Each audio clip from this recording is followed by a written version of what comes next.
आप आए और आपने 24 को मॉक दिया। अच्छा 24 को मॉक दे दिया, उसके बाद क्या करना? ऑटो की तैयारी करें। ठीक है, तो ऑडिट के ऊपर फीडबैक आप मेरे से ले चुके हो, ताकि आपको पता हो कि आपने रिमेनिंग डेज में क्या करना है और क्या नहीं करना। हाँ, जो प्लस मैंने जो अपने दूसरे सब्जेक्ट्स हैं उनको भी इसी तरीके से लेकर चलें। भूल जाएंगे एग्ज़ाम मार्च में है, आपका एग्ज़ाम है फेब के लास्ट 2 वीक्स के अंदर, तब आप अच्छे से तैयारी को कर पाएंगे, क्योंकि हर इंसान को टाइम चाहिए होता है अपनी वीकनेस को ओवरकम करने के लिए, और अनफॉर्चुनेटली हम वो नहीं कर पाते। और उसी के लिए हम 2 हफ्ते का मार्जिन रखते हैं मॉक और ICAP के बीच में, ताकि आप उसको देख सकें और जो गलतियां की हैं उससे बाहर आ सकें। तो ये मेरी एक एडवाइस होगी, मानना या ना मानना वो आपके ऊपर है, मगर कम से कम 2 हफ्ते पहले तक अपने आप को इतना तैयार कर लीजिएगा कि यू आर 80 to 90% श्योर कि मैं ये अपने पेपर्स पास कर सकता हूँ, चाहे वो 1 पेपर है, चाहे वो 2 हैं, चाहे वो 4 पेपर है। एग्रीड? फ्रॉम कंपनीज एक्ट या कोड ऑफ एथिक्स, क्योंकि आज तो हमारे पास मार्जिन है, आज तो हमने खुल के खेलना है। तो अभी मैं इसमें डाइव नहीं कर रहा, अभी मैं ज़रा आपसे फीडबैक के मूड में हूँ कि कोई सवाल, कोई मसला, कोई परेशानी, any question, any ambiguity. Chapter 1 से, चल इस तरह कर लेते हैं, चैप्टर 1 से कोई सवाल, चैप्टर 2 से कोई सवाल, चैप्टर 13 से कोई सवाल है तो बता दें। सर वो जो आपने इफेक्ट ऑफ एडवोकेसी का कहा था कि वो बताएगा खुद ही, तो मतलब एक तो जैसे वर्ड एडवाइस है तो वो एक इंडिकेशन होगी, और किस तरह के वर्ड्स? और जो टेक्निकल वर्ड वो यूज़ कर सकता है कि आप अपने क्लाइंट की पोजीशन को प्रमोट कर रहे हैं, ठीक है, उसके लिए आप केस हैंडल कर रहे हैं, या उसको आप लिटिगेशन में हेल्प कर रहे हैं, उसके लिए आपने कोई बयानबाजी की है, तो फिर आप उस बयान से मुकर नहीं सकते। और आपने सीलॉ में पढ़ा होगा ब्रोकरेज, आपने क्लाइंट के शेयर्स को प्रमोट किया, प्रोस्पेक्टस बनाने में उसकी हेल्प की है। मैं यही तो कहा था कि वो चीख के बताएगा, अदरवाइज एडवोकेसी। हाँ, तो तभी तो वो वाला में था, उसके अलावा बाकी सारे पक्के पक्के हैं। हाँ जी, कोई और सवाल? सर ये डिस्क्वालिफिकेशन में कहाँ से? हाँ जी, लास्ट पॉइंट है कि जो as per code of ethics भी जो बंदा एलिजिबल नहीं है, वो कंपनी वो यहाँ नहीं कर सकता। बिल्कुल कंपनी एक्ट के बारे में, डिस्क्वालिफिकेशन के बारे में कोड ऑफ वहाँ नहीं करता, वो नहीं करता। असल में कोड ऑफ एथिक्स डिस्क्वालीफाई करता ही नहीं है। कोड ऑफ एथिक्स कहता है कि ये थ्रेट्स हैं, ये उनके रेलेवेंट सेफगार्ड्स हैं, थ्रेट अगर आ गया तो उसको कम किया जा सकता है। बट अगर ऐसा थ्रेट जो कि कम ना हो सके तो फिर तुम वो वाली एंगेजमेंट को एक्सेप्ट ना करो, ठीक है। अगर वहाँ तक हम एथिकली पहुँच गए हैं, हमें कंपनीज एक्ट ने कहा था ठीक है तुम अलाओ, तुम कर सकते हो ऑडिट, वहाँ पे कोई इशू नहीं आया था। हमने कहा ओके, हम सेकंड स्टेज में आ गए, हमने जो कहा कि अब एथिकली देखते हैं कि क्लाइंट हमारा कितना स्टेबल है, क्या कोई थ्रेट्स तो नहीं है। हम प्लानिंग फेज में थे, पता चला कि एक ऐसा थ्रेट आ गया इंटेग्रिटी के ऊपर कि अब मैं उसका चाह के भी ऑडिट परफॉर्म नहीं कर सकता। तो फिर एथिकल ग्राउंड्स मुझे ये कहती हैं कि अकॉर्डिंग टू कंपनीज एक्ट इसका ऑडिट ना किया जाए। तो इसलिए भी कहा था कि दोनों फ्रेमवर्क्स को अलग अलग सोचना, जोड़ना नहीं। चैप्टर 1 से कोई सवाल, 2 से कोई सवाल और 13 से कोई सवाल? Any question? If you like to put in the 15 minutes counter. सवाल नहीं? Sure on this? Disqualification सारी क्लियर है? थ्रेट्स भी सारे क्लियर हैं? सर आपने मिस्टर सदीक वाला क्वेश्चन करवाया था? हाँ जी करवाया था। तो उसके अंदर सर 2009 को वो जी प्रेजेंट दिया था उधर से जी। तो उसके बाद इधर आके 31 अगस्त को, लेकिन सर जो उसने स्टार्ट करना था हाँ जी, तो वो सर 30 जून 2012 के बाद करना था। हाँ 12 का ऑडिट अपॉइंट कब हो रहा था? 11 में, साल पहले आता है, मगर आके फर्म में जाके बैठ जाता है। तो जब ईयर एंड आता है तो फर्म से निकल के आके ऑडिट शुरू करता है। अपॉइंट शुरू में हो जाता है अगले साल के लिए। लेकिन सर वो अपॉइंट एक फर्म होती है, फर्म के लिए एसेस होते हैं, तो हाँ फर्म जी। के अंदर बेशक वो पार्टनर होता है या फर्म के अंदर तो वो पार्टनर ही है वो ना। एक अलग पार्टनर होता है जो उसका ऑडिट करने के लिए अकेला ही जाता है। आप बात कर रहे हो सोल बंदे की? नहीं, फर्म का ही एक अलग पार्टनर सर, वही मतलब 2 पार्टनर होंगे, दूसरा पार्टनर जाता है। चलें, आप फर्म में 3 पार्टनर हैं, मैं कंपनी हूँ, मैंने साल 2025 का ऑडिट करवाना है, तो मैं जून 24 में जो एजीएम कर रहा हूँगा उसमें आप तीनों में से मैंने कहा कि आप मुझे चाहिए एज ऑडिटर, ठीक है? या मैंने फर्म को अप्लाई किया, फर्म के पार्टनर्स ने, जो फर्म का सीनियर मोस्ट पार्टनर है, उसने आपको रेकमेंड कर दिया कि जाके ऑडिट करके आओ। अब मेरे लिए तो आप तीनों इकट्ठे ही हैं, वो एक फर्म है। वो भी देखेंगे कि आप तीनों में से थ्रेड्स किस में ज़्यादा है, जिसमें थ्रेड कम होंगे उसको भेजेंगे, और मैं अपने एंड से देख रहा हूँ कि क्या हम आपकी तरफ या आप हमारी तरफ कंपनीज एक्ट से डिस्क्वालीफाई तो नहीं हो रहे, ठीक है? तो या आप कर दें या आप कर दें या आप कर दें, मेरे लिए तो वो फर्म कर रही है, ठीक है? जो मर्जी कर रहा हूँ। डिस्क्वालिफिकेशंस फर्म के किसी भी पार्टनर पे लग सकती हैं, जैसे वो बैंक वाली बात थी कि इसका भी लोन है, आपका भी लोन है और उसका भी लोन है, हमने एग्रीगेट करके चलना है। तो मुझे देखना है फर्म को और फर्म ने देखना है पार्टनर को। वो अपने एथिकल ग्राउंड्स पे खेलेंगे, हम अपने पहले खेलेंगे फ्रॉम कंपनीज एक्ट और उसके बाद खेलेंगे ऑन कोड ऑफ एथिक्स।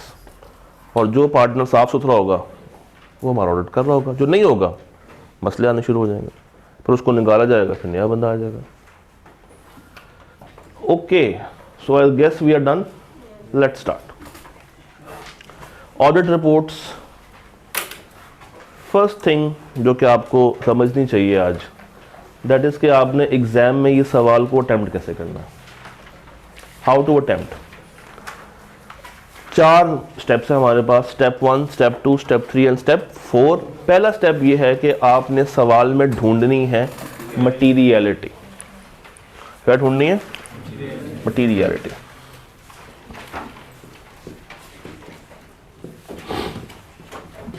और टिपिकली जो आपको सवाल देगा रिपोर्ट्स का, that is of a listed company, profit based company. तो हम कौन सा बेंचमार्क लेके चलते हैं? Profit before tax. और लेट्स सपोज 100 मिलियन का दिया हुआ। अब मुझे क्या करना है? इसको मल्टीप्लाई कर देना विद 5%। क्या आ जाएगा? 5 मिलियन। 2 सवाल, ये 5% कहां से आया? ये आपको मिलेगा आइजा 320 चैप्टर 3 के टेबल के अंदर से। कहां से मिलेगा? आइजा 320 चैप्टर 3 के टेबल में से आपको मिल जाएगा।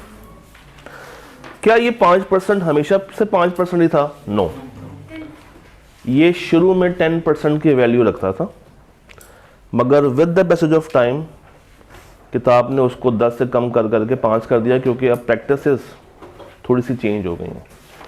ये फिगर, ये परसेंटेज स्टैंडर्ड की नहीं है,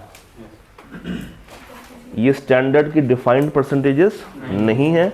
आप इसको भी इवन चेंज कर सकते हैं, मगर रूल ऑफ लॉ कह लें या कॉमन प्रैक्टिस कह लें, हम उसको 5% पर लेके चलते हैं। कुछ सवालों में आपको पुराना 10% भी नजर आएगा। तो अगर आपके सवाल देख रहे हैं और उसमें 10% की फिगर यूज हुई है, तो आप उसके मुताबिक सोच के कर लें, कोई मसले वाली बात नहीं है। कन्वर्ट करना चाहते हैं कन्वर्ट कर लें, फिर शायद ओपिनियन में फ़र्क आ जाए। हो सकता है कि 10% के अंदर वो अनमॉडिफाइड हो रही हो और 5 में क्या हो जाए, फिर जाके मॉडिफाइड हो जाए। तो ये चेंज आ सकता है, इस पे आपने परेशान नहीं होना। क्या हम पीबीडी के अलावा कोई और बेंचमार्क भी यूज कर सकते हैं? कौन सा? पहले कौन सा करें, रेवेन्यू या net assets?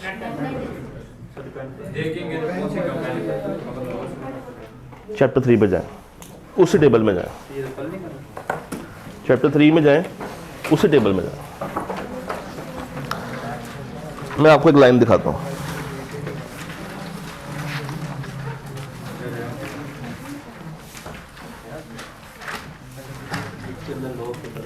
Second last column पढ़िएगा,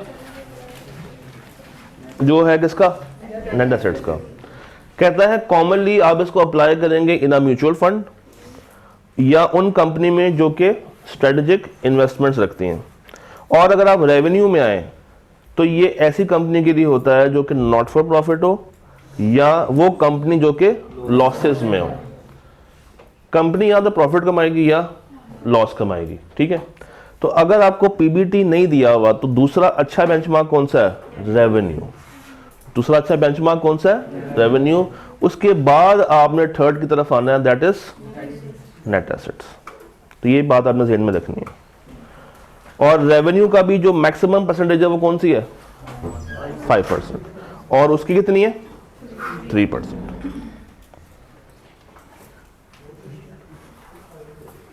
ठीक है, ये बात समझ आती। तो यहां लिख देते हैं, प्रायोरिटी मेरे पास पीबीटी है, सेकंड पे कौन सा है,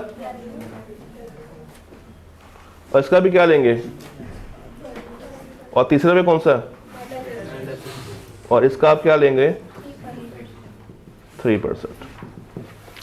तो स्टेप 1 इज आपने निकाल ली मटीरियलिटी। स्टेप 2 आपने इशू को देखा और आपने प्रोसीजर बताने हैं फॉर द वेरिफिकेशन। यानी कि अगर सवाल आपसे कह रहा है कि मुझे इसके अंदर कोर्स ऑफ एक्शन भी बताओ, मुझे एरिया देखो कौन सा अकाउंटिंग का हिट कर रहा है, और तुम उस इशू के अंदर क्या करोगे, तो टेक्निकली आपको उसका अकाउंटिंग स्टैंडर्ड भी आना चाहिए। क्या आना चाहिए, अकाउंटिंग स्टैंडर्ड आना चाहिए, जिसको यूज करते हुए आप अपने प्रोसीजर्स को डेवलप करेंगे फॉर वेरिफिकेशन। और कॉमनली जो अकाउंटिंग स्टैंडर्ड्स इस्तेमाल होते हैं इन सवालों में, बता सकते हैं कौन से। सबसे पहले स्टार्ट करते हैं IAS 2 से, इन्वेंट्री, बढ़ते बढ़ते IS 8, ये कौन सा होता है, एस्टिमेट्स या पॉलिसी, 16 आ रहा हूँ 36 इम्पेयरमेंट, 38 इंटेंजिबल,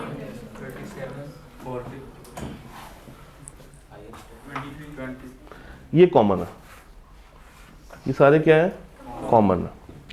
IAS 10 एंड 37 का एक अलग से पोर्शन भी है, ये कहाँ पे आएगा भला, सब्सीक्वेंट इवेंट पे।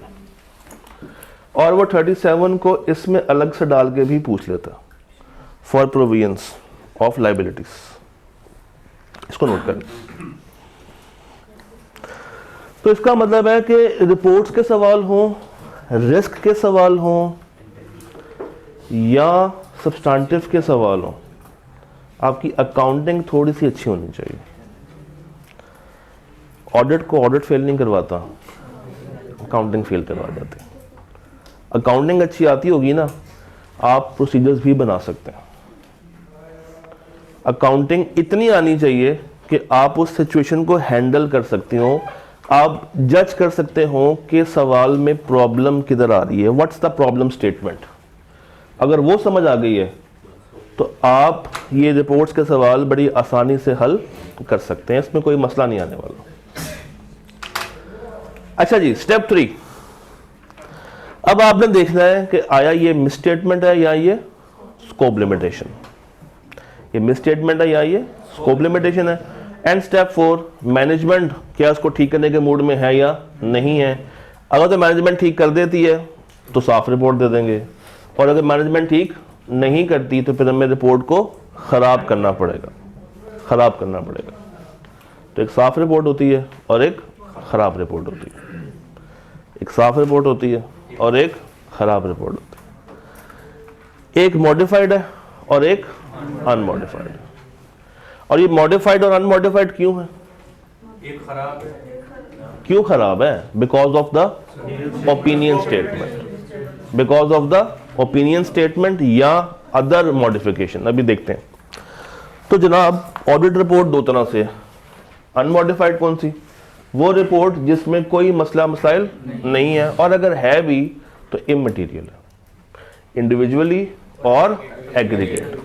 और अगर आपको लग रहा है कि मिसस्टेटमेंट है, मैनेजमेंट ठीक नहीं कर रही है, और वो एग्रीगेट होके भी उस बेंचमार्क को क्रॉस नहीं कर रही है, तो आपने बस मैनेजमेंट से कह देना है कि मुझे इसके ऊपर एक रिटन रिप्रेजेंटेशन दे दें कि ये इंडिविजुअली भी इमटेरियल है और एग्रीगेट करके भी ये इमटेरियल है। इसके बाकायदा 2 नंबर है इस लाइन के। तो ये अनमॉडिफाइड। आ जाए मॉडिफाइड में। मॉडिफिकेशन 2 तरह से आएगी, या मसला ओपिनियन में हो या ओपिनियन में ना हो। अगर मसला ओपिनियन में है तो इसकी 2 रीजंस होंगी आगे, या मटेरियल मिसस्टेटमेंट या स्कोप लिमिटेशन। जनाब मटेरियल मिसस्टेटमेंट क्या है? अकाउंटिंग पॉलिसी सही से सिलेक्ट नहीं की, सिलेक्ट ठीक कर ली है मगर सही से अप्लाई नहीं की, या डिस्क्लोजर्स सही से नहीं लगाए, और अगर लगाए हैं तो वो कंप्लीट नहीं है। वो इसमें नहीं आता, वो इसमें नहीं आता। तो मटेरियल मिसस्टेटमेंट अकाउंटिंग पॉलिसी का ठीक से सिलेक्ट ना होना, सिलेक्ट होके ठीक से अप्लाई ना होना, एंड थर्ड इज डिस्क्लोजर्स। तो आपने सवाल में सिर्फ वैल्यूज को नहीं देखना, डिस्क्लोजर्स को भी देखना है। अगर डिस्क्लोजर्स एडिक्वेटली प्रेजेंट नहीं कर रहा तो there is a risk, there is a chance, there is a मसला कि ये मॉडिफिकेशन की तरफ कहानी जा रही होगी। Then scope limitation. ये भाई साहब क्या होते हैं? आप सफिशिएंट अप्रोप्रिएट ऑडिट एविडेंस हासिल नहीं कर पा रहे। इसके पीछे भी 3 रीजन होती हैं। हमारा अपना मसला, मैनेजमेंट आपको रोक रही है, और हमारे स्कोप से बाहर है। इन तीनों में से खतरनाक बात कौन सी है? मैनेजमेंट आपको रोक रही है, मैनेजमेंट आपको रोक रही है, उनकी इंटेग्रिटी पे शक करेंगे। अच्छा, then there are some words, एक है मटेरियल और एक है, ये मटेरियल क्या होता है? मटेरियल से कम नहीं, मटेरियल हो मगर इतना ज्यादा ना हो कि सारे के सारे अकाउंट्स हिट हो जाएं। आसान अल्फाज में अगर आपको बताऊं, आ जाओ, आसान वर्ड्स, एक से ज्यादा इंडिविजुअल अकाउंट हिट ना हो रहा हो और ओवरऑल फाइनेंशियल स्टेटमेंट्स को इफेक्ट ना करें, इट बिकम्स मटेरियल। और परवेसिव, मल्टीपल अकाउंट बैलेंसेस को टारगेट करे, ओवरऑल एफएस को हिट कर रही हो और अमाउंट भी काफी ज्यादा हो, इट बिकम्स परवेसिव। उसके बाद व्हाट इज क्वालिफाइड ओपिनियन? अगर मैं मटीरियल में स्टेटमेंट दे रहा हूं, except for the matters discussed in basis for opinion paragraph, बाकी के जो तुम्हारे अकाउंट्स हैं वो ट्रू एंड फेयर व्यू,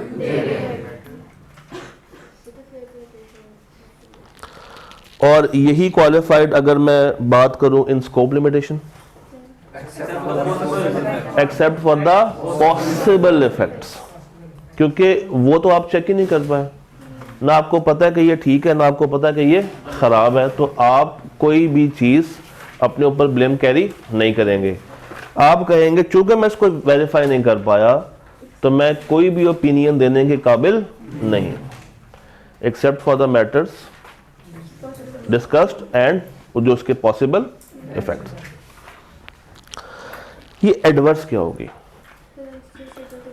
आपने सीधा सीधा बता दिया कि तुम्हारे FS true and fair view नहीं दे रहे, भाग दो यहां से। क्योंकि मल्टीपल अकाउंट बैलेंसेस सेट हो रहे हैं और अमाउंट काफ़ी ज़्यादा है जो कि मेरे मटीरियलिटी के थ्रेशोल्ड को काफ़ी नुकसान दे चुकी, क्रॉस कर चुकी है। And what is withdrawal? Disclaimer क्या होता है फिर ये बता दें कि हम कोई भी ओपिनियन आपको नहीं दे रहे, हम ऑडिट करने के लिए आए थे, हमारा रास्ता रोक लिया गया, स्कोप लिमिटेशन परवेसिव है जिसकी बिना पे मैं कोई ओपिनियन देने के काबिल नहीं हूं। और अगर मैं डिस्क्लेमर ना दे सकूं तो मुझे पहले क्या देखना चाहिए कि मैं छोड़ सकता हूं या नहीं, मैं विड्रॉ कर सकता हूं या नहीं। तो विड्रॉ करने के लिए दो चीज़ें होती हैं, एक प्रैक्टिकलिटी और एक पॉसिबिलिटी। और क्या ये एक मीट हो जाए तो मैं विड्रॉ कर सकता हूं? नहीं, दोनों का मीट होना ज़रूरी है, प्रैक्टिकल भी हो और पॉसिबल भी। कोई एक मिसाल अगर आप दे सकें। अगर ऑडिट का बहुत एंड आ चुका है तो अब उस टाइम पे छोड़ना, तो ये प्रैक्टिकल या पॉसिबल, इसमें क्या हिट हो रहा है? प्रैक्टिकल।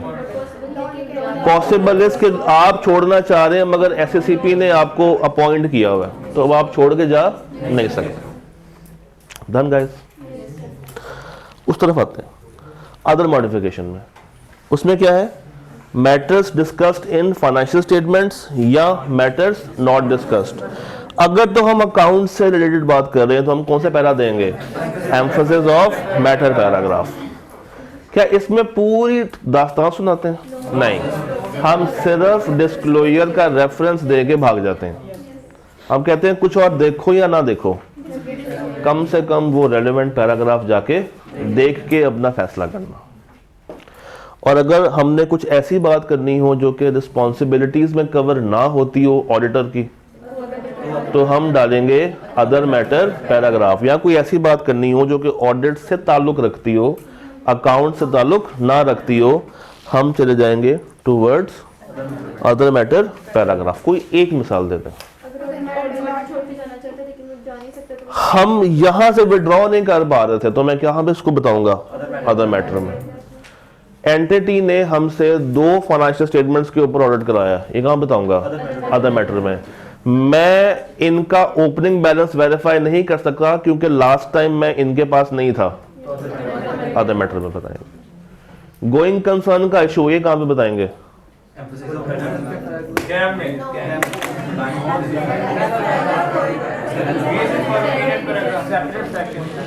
दोबारा बताना जरा।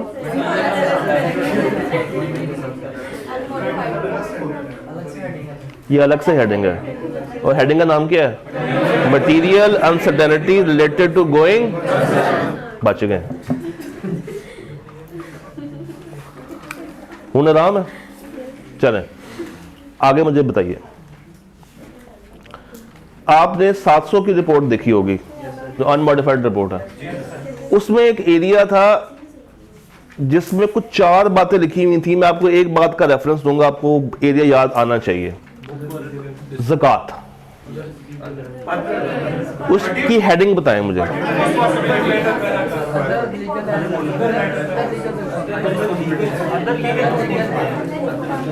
Other legal responsibility, other legal responsibility. अब सुने, नहीं वो नहीं है, वो और है।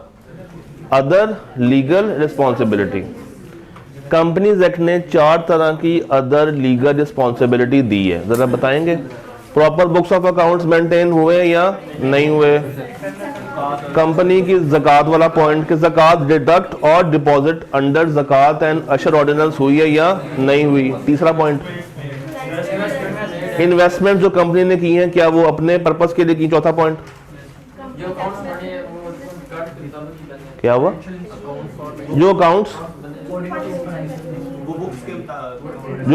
बने वो बुक्स के मुताबिक बने या नहीं बने? कौन है ये? जो अकाउंट्स बने वो बहुत ढीले हैं आप लोग। आए किताब पे, मैं इसलिए किताब साथ लेके फिर रहा हूँ आज, मुझे आपकी शक्तियों पे पूरा भरोसा था। सर जी 13th एडिशन में आ जाएं और आपने रिपोर्ट पे जाना है। पेज नंबर है 107। 106 106 पे आ जाए, सबसे एंड पे आए, report on other legal and regulatory requirements. पहला पॉइंट किया जरा साथ साथ बोलिएगा, proper books of accounts kept by the company. उसके बाद कंपनी ने अपनी SOFP, profit and loss, SOCI, income expenditure, सोसी, कैश फ्लो, ये किसके मुताबिक बनाई है? कंपनीज एक्ट के मुताबिक बनाई है। जितना भी खर्चा किया है, इन्वेस्टमेंट्स की हैं, गारंटियां दी हैं, वो सारी की सारी कंपनी के पर्पस के साथ दी हैं। और ज़कात, कभी कभी आईकैब इन चार बातों को सामने रख के कोई भी एक बात उठा के पूछता है कि बताओ मिसस्टेटमेंट है या नहीं, क्या रिपोर्ट ख़राब करेंगे या नहीं, तो रिपोर्ट ख़राब हो जाती है। अगर ये मैटर्स भी पूरे ना हो रहे हों तो रिपोर्ट के ऊपर मॉडिफिकेशन आ जाएगी on the misstatement point of view, on the misstatement point of view. अभी सवाल भी देखते हैं। जी जी, तो ये आपको मैं पहले एक दफ़ा गो थ्रू इसलिए करवा रहा हूँ ताकि सवाल को समझने में फिर तब आपको आसानी होगी। याद तक हो गया? अच्छा जी, अब आप एक काम कीजिए ज़रा, आप गोइंग कंसर्न में आए, just to cross verify something.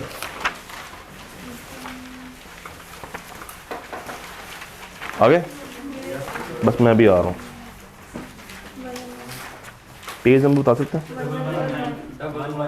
आपने 120 में आना, 120 के एंड पे एक टेबल है, वो जरा मेरे साथ पढ़िएगा।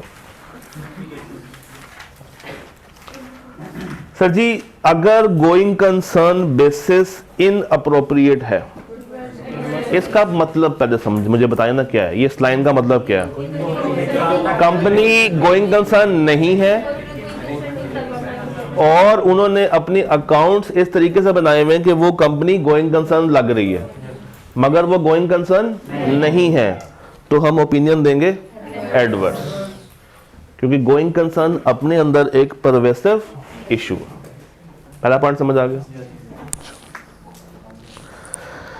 अब गोइंग कंसर्न बेसिस अप्रोप्रिएट है, बट एक मटीरियल अनसर्टेनिटी है कि ये कंपनी गोइंग कंसर्न रहेगी या नहीं रहेगी, एक डाउट है। और आपको पता है कि ये स्टैंडर्ड बेस ही किस पे करता है? एक डाउट पे बेस करता है। तो ऑडिटर भाई साहब को डाउट है कि ये कंपनी गोइंग कंसर्न होगी या नहीं होगी, बट अभी जो अकाउंट्स उन्होंने बनाए हैं वो इस बेसिस पे बनाए हैं कि गोइंग कंसर्न है और हमें थोड़ा बहुत यकीन भी है, अप्रोप्रिएट है, मगर एक डाउट भी है कि रहेगी या नहीं रहेगी। तो चूंकि अकाउंट्स ठीक बने हुए हैं, आप किस रिपोर्ट को तरजीह देंगे? अनमॉडिफाइड को। उसके अंदर आपने एक पैरा ऐड करना है, material uncertainty related to going concern, और वहां पे डिस्क्लोजर का रेफरेंस देना है, वहां पे पूरी कहानी नहीं छाप देनी। जिस तरह आपने एम्फोसिस के अंदर रेफरेंस दिया था, वैसा ही एक रेफरेंस आप यहाँ पे देंगे जिसमें आप जो अपना डर है वो एक्सप्लेन कर रहे होंगे कि हम अभी भी डाउट में हैं कि फ्यूचर में ये लोग गोइंग कंसर्न होंगे या नहीं होंगे, मगर हाल की घड़ी में ये गोइंग कंसर्न है, अकाउंट्स ठीक बने हुए हैं, तभी मैंने जो आपको रिपोर्ट दी है दैट इज अनमॉडिफाइड। तीसरा, going concern basis is appropriate but material uncertainty exist, और उसका कोई डिस्क्लोजर उन्होंने फाइनेंशियल्स में दिया नहीं है। तो अब मैं वो पैरा जाके बनाऊंगा नहीं, क्योंकि वो मैंने पैरा क्यों बनाया था? ताकि मैं उस रेलेवेंट डिस्क्लोजर का रेफरेंस दे सकूं। अब वो डिस्क्लोजर ही नहीं बनाया, तो क्या ऑडिटर खुद से बना दे? नहीं। ऑडिटर अब क्या करेगा? क्योंकि ये मिसस्टेटमेंट है, याद करें मिसस्टेटमेंट क्यों होती थी? डिस्क्लोजर्स प्रॉपर्ली प्रेजेंट ना की हो, तो इधर मटेरियल और परवेसिव, और ये मोस्टली क्या होगी? परवेसिव। तो आप मोस्टली क्या देंगे? एडवर्स। डन यहां तक?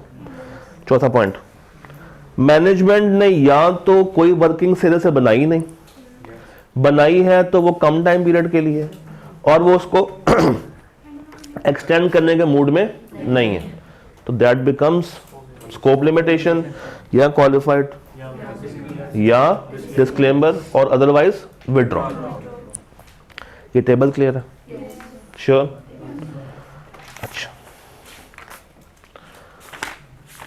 अब आप एक काम करें, वापस आए ज़रा 705 में, जो स्टैंडर्ड है ना वहाँ पे जाइएगा। आ गए? वापस आ गए? ICAP का एक और प्यार भरा सवाल जो आजकल चल रहा है मार्केट में, वो ये है कि रिपोर्ट के अंदर चेंजेस बताते हैं।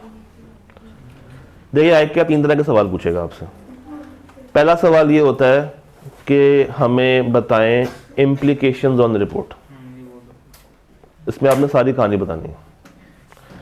फिर आपको एक पैराग्राफ बना के दे देगा और आपसे कहेंगे कि इसमें गलतियां निकालें, ठीक है। तीसरा सवाल जो वो डेवलप करके बैठ चुका है, रिसेंटली 2-3 दफ़ा उसने पूछ भी लिया है कि इम्प्लीकेशंस के साथ साथ ये भी बताएं कि रिपोर्ट के अंदर क्या क्या चेंजेस आएंगे अगर आपकी जो ओपिनियन है वो मॉडिफाई हो रही है। तो पहला चेंज कहां पर आता है? क्या टाइटल में चेंज आता है? आता है। नहीं आता? आता है। नहीं आता? नहीं आता। टाइटल में चेंज नहीं आता। टाइटल वही रहता है, इंडिपेंडेंट ऑडिटर्स रिपोर्ट। एड्रेस में चेंज आता, सॉरी एड्रेसी में चेंज आता है? नहीं। ओपिनियन टाइटल में चेंज आ जाएगा और उसके बाद बेसिस के टाइटल में भी चेंज आ जाएगा। उसके बाद क्या आता है? की ऑडिट मैटर अगर है तो बता देंगे, नहीं है तो नहीं बताएंगे, मगर उसकी डेफिनेशन डाल देंगे और साथ लिख देंगे कि we have no KAM to communicate. ये बात समझ आ रही? We have no KAM to communicate. अच्छा, उसके बाद क्या मैनेजमेंट की रिस्पॉन्सिबिलिटी में कोई फर्क आएगा? नहीं। ऑडिटर की रिस्पॉन्सिबिलिटी में कोई चेंज आता है? आप पेज 110 पे जाएं।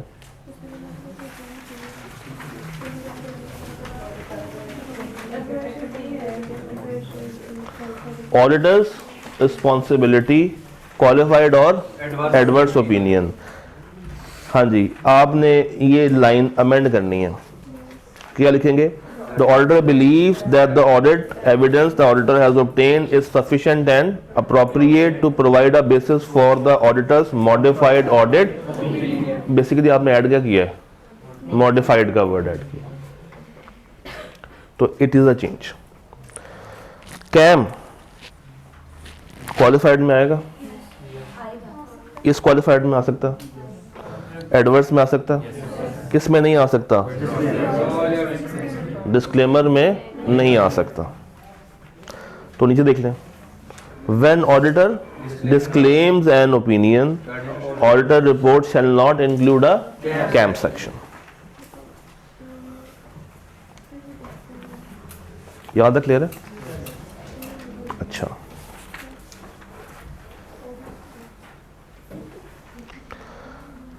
इसी पेज के ऊपर एक और हेडिंग आ रही है, बेसिस फॉर ओपिनियन पैराग्राफ। जरा इसको रीड करें सारा, एक दफ़ा रीड करें। मैंने आपसे ये पूछना है क्योंकि इसकी हमें हेल्प लगेगी जब हम सवालों पे जाएंगे। जी, कैम आ सकता है, मगर हम एक एहतियात करते हैं कि इतना अच्छा कैम ना डाल दें जिससे रिपोर्ट की जो मॉडिफिकेशन है वो हमारी इफेक्ट हो रही हो।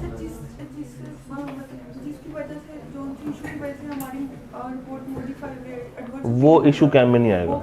ना ना ना ना ना, other than that issue KAM आ सकता है, मगर वो इशू भी इतना ज़्यादा इलेबोरेट नहीं करना कि हम ख़राब ओपिनियन को काउंटर कर रहे हो। एक तरफ हम कह रहे हैं कि कंपनी बहुत ख़राब, एक तरफ कह रहे हैं कंपनी बहुत अच्छी है, तो यूज़र भी परेशान हो जाएगा हम क्या कह रहे हैं।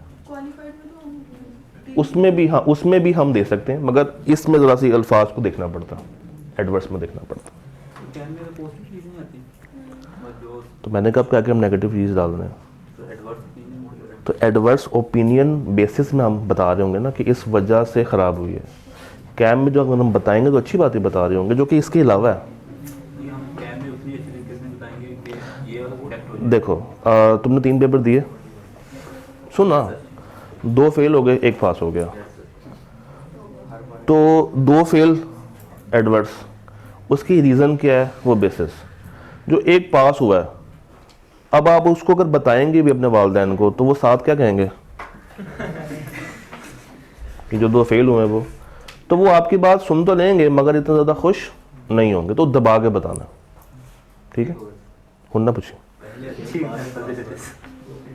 हाँ जी। Basis for opinion paragraph, first line amend the heading, पढ़ ले। Amend the heading. अब आप क्या करेंगे? बेसिस फॉर ओपिनियन को बना देंगे बेसिस फॉर क्वालिफाइड ओपिनियन, या बेसिस फॉर एडवर्स ओपिनियन, या basis for disclaimer of opinion. उसके बाद आप बताएंगे इसकी मॉडिफिकेशन। अच्छा, अब यहाँ पे हर एक की अपनी अपनी अच्छी प्यारी अंग्रेजी होगी जो कि एग्जामिनर पढ़ता पढ़ता खुदकुशी कर लेगा। हाँ, यहाँ सो जाएगा, नींद की गोली खा के सो जाएगा कि यार इसने क्या लिख दिया। तो आपने एक कोशिश करनी है, मैं आपको बताऊँ उसका तरीकाकार क्या है।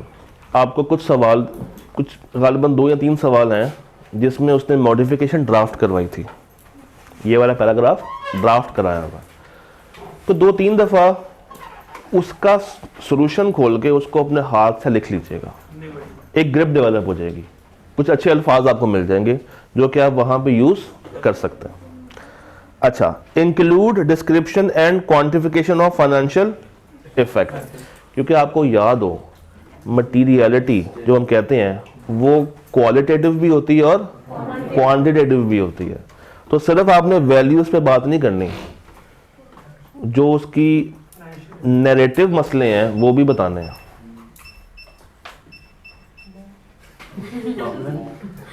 देख ले, अभी हमने स्टार्ट नहीं किया, कलमा शहादत पढ़ ले। अच्छा, अगर चौथा पॉइंट, अगर सवाल, अब देखें जरा, आपको आईकैट में सवाल दिया, सवाल में मसला है नॉन डिस्क्लोजर का, तो 4th पॉइंट आप उठा के एज इट इज छाप सकते हैं। जरा पढ़े।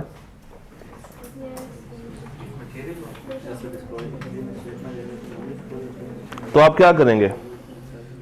डिस्कस करेंगे विद कंपनी के बड़े हजरात, डिस्क्राइब कर देंगे, अनलेस प्रोहिबिटेड बाय लॉ और रेगुलेशन इंक्लूड कर देंगे omitted disclosure if it is practicable and possible. मगर आप वो डिस्क्लोजर बनाएंगे नहीं, मैनेजमेंट के बनाए हुए को चूंकि उन्होंने अपने अकाउंट्स में नहीं डाले, इट बिकम्स मसला for misstatement in the form of disclosures. उन्होंने बनाए हुए हैं मगर अकाउंट्स में प्रेजेंट नहीं किए, तो आपको अगर लगता है कि इनको ऐड करने से मेरी रिपोर्ट की सैंक्टिटी खराब नहीं होगी तो आप इसको उठा के बेसिस में डाल दें। बट आपने ये नहीं अपना रोल अज्यूम कर लेना कि आप वो डिस्क्लोजर बैठ के खुद से बना रहे हो, ये काम नहीं करना, क्योंकि आप ऑडिट करने के लिए गए हैं, आप वहाँ पे मैनेजरियल काम करने के लिए नहीं गए। हाँ, अगर उन्होंने बनाए हैं उन्होंने डाले नहीं तभी तो मिसस्टेटमेंट है, या डालें और वो एडुकेट नहीं है, ये तो मिसस्टेटमेंट है।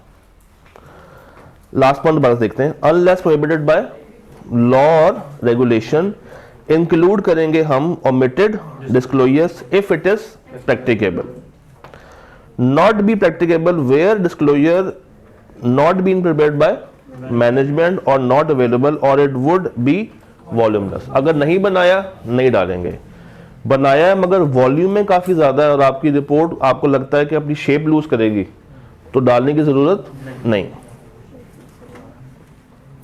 उसके बाद ठीक है, अब सवालों में चलते हैं जी।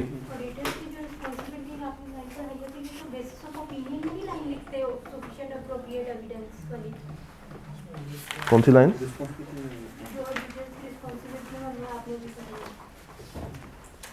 कौन सी लाइन? मुझे पेज में बताएं। 110 पे आ गए रिस्पॉन्सिबिलिटी में, पहले डेफिनेटली उससे पहले ही है, रिस्पॉन्सिबिलिटी का पैराग्राफ है, उसी में आप बताएंगे कि बात समझ आ रही? डेफिनेटली, क्योंकि जो शेडेड है उसको तो हम डिस्कस वैसे भी नहीं करते क्योंकि उसमें कोई चेंज नहीं आता। जो उसके अलावा एरिया है आप उसमें बता देंगे कि भैया ये चीज़ हम डाल रहे हैं और ये मॉडिफिकेशन से ताल्लुक़ रखती है। बेशक लिख चुके होते हैं तो वहाँ पे लिख दें, क्या करें। अच्छा जी, आए सवालों पे, शुरू करें। पक्की गल, परेशान तो नहीं होंगे? हाँ जी, परेशान तो नहीं होंगे? सह लेंगे थोड़ा सा, जल्दी करें सर जी, अभी से हमारी जान निकल रही है, हमने शुरू भी नहीं किया।